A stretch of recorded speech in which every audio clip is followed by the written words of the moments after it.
Everybody was passed out. Yo, Diddy had that man in the room. Look, yes, I put my ear to the fucking door and I brought the phone because Diddy started going in overdrive. I ain't know what the was. I was him. Nikki put that out there. The internet absolutely blew up the second Joe Rogan and 50 Cent started speculating on who could be next to face serious public backlash. And the way they framed the whole conversation had everyone glued to their screen. So many fucking powerful people that are on those lists. There's so many powerful people that went and partied. Air quotes, partied. And how many of them went to the Diddy parties? Have you been paying attention to the trial?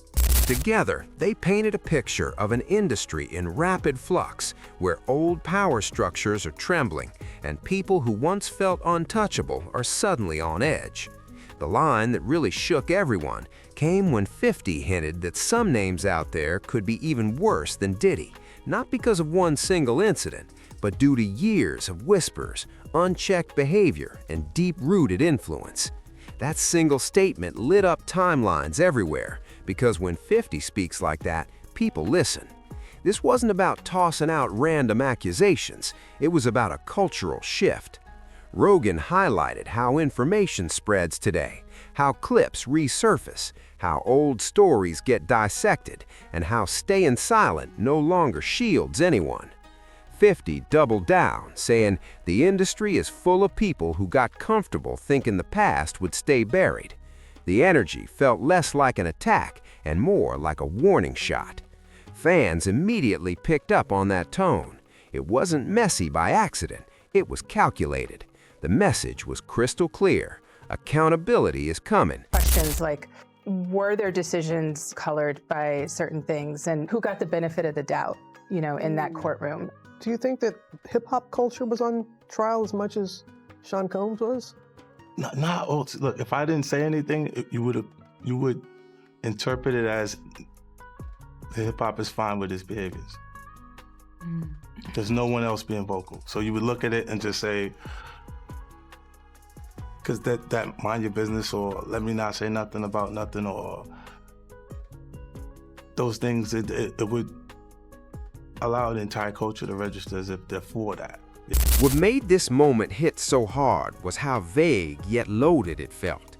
No long lists, no full breakdowns, just enough to let people's imaginations run wild. That's when social media does its thing, connecting dots, speculating, debating nonstop. People started digging up old interviews, revisiting awkward moments, and questioning why certain figures always seemed to dodge criticism. The conversation shifted from individual names to recurring patterns, from people to the system itself. And that's where the real tension lived. The notion that the industry shielded certain people for too long hit everyone like a gut punch.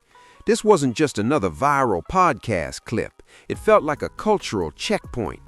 Rogan and 50 weren't repeating the same old takes everyone's heard 1,000 times. They were acknowledging that the audience is smarter, louder, and less willing to swallow polished narratives. The streets felt it. Something is shifting, and conversations like this only explode when there's real pressure behind them. The tone wasn't scared, but it wasn't playful either. It was calm, serious, and heavy, the kind of talk that makes people glance over their shoulders. By the end of that exchange, one thing was crystal clear.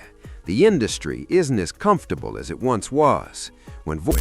Everybody was passed out. Yo, Diddy had that man in the room. Look, yes, I put my ear to the fucking door and I brought the phone because Diddy started going in overdrive. I ain't know what the was going on, but I just heard balls slapping against cheeks. I heard struggling to take. I heard being like, yeah, daddy, when he started all that daddy this and daddy that, and then I heard some hollering and struggling like, yeah, I kept the phone there and I recorded all this. A clip went viral, and fans didn't just react, they dissected every single word like it was a secret code.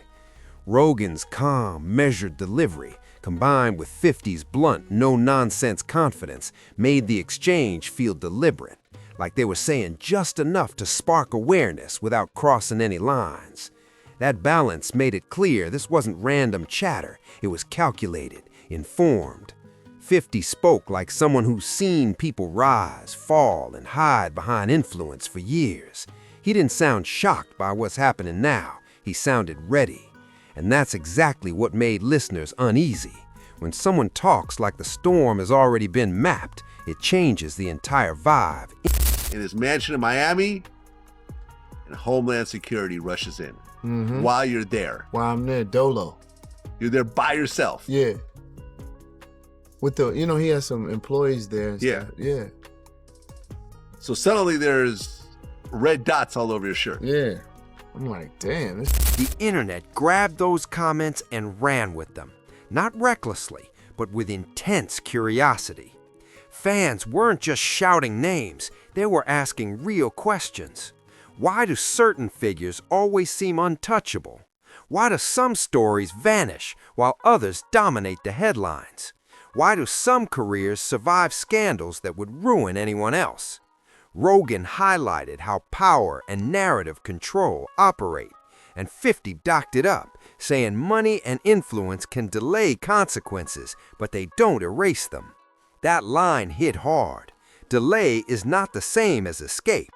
The phrase "worse than Diddy" instantly became a lightning rod, not because of a direct accusation, but because of what it suggested: long timelines, deep connections, and behavior that flew under the radar for years.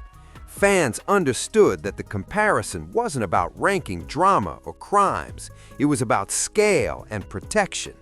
The notion that some figures have more influence, more reach, and more silence around them made the conversation feel both dangerous and real. People weren't laughing. That was him. Nikki put that out to here.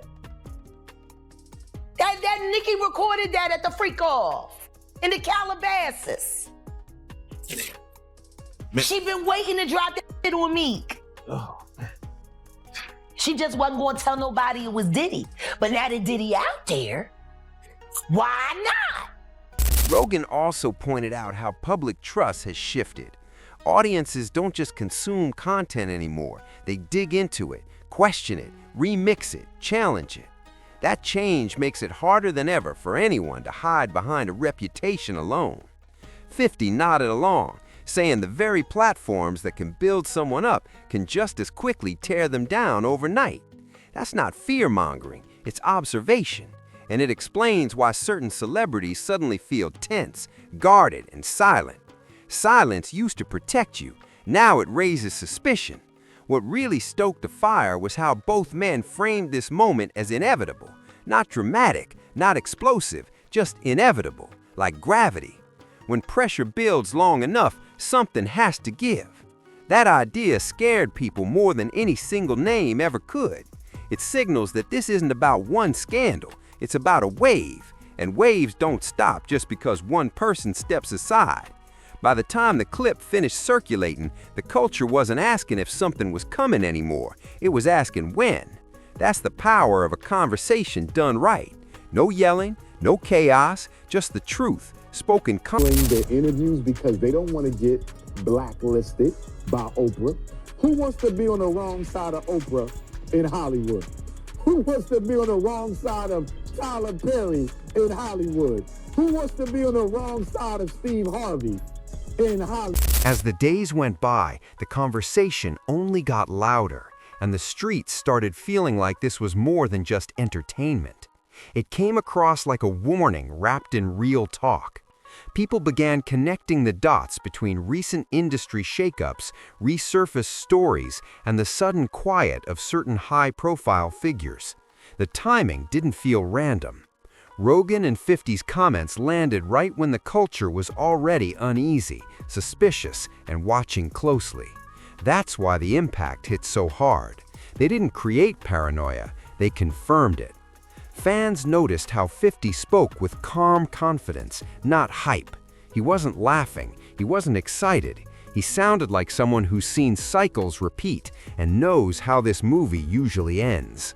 Rogan matched that energy, talking about how public accountability works now, how patience runs thin, and how audiences no longer wait for official narratives.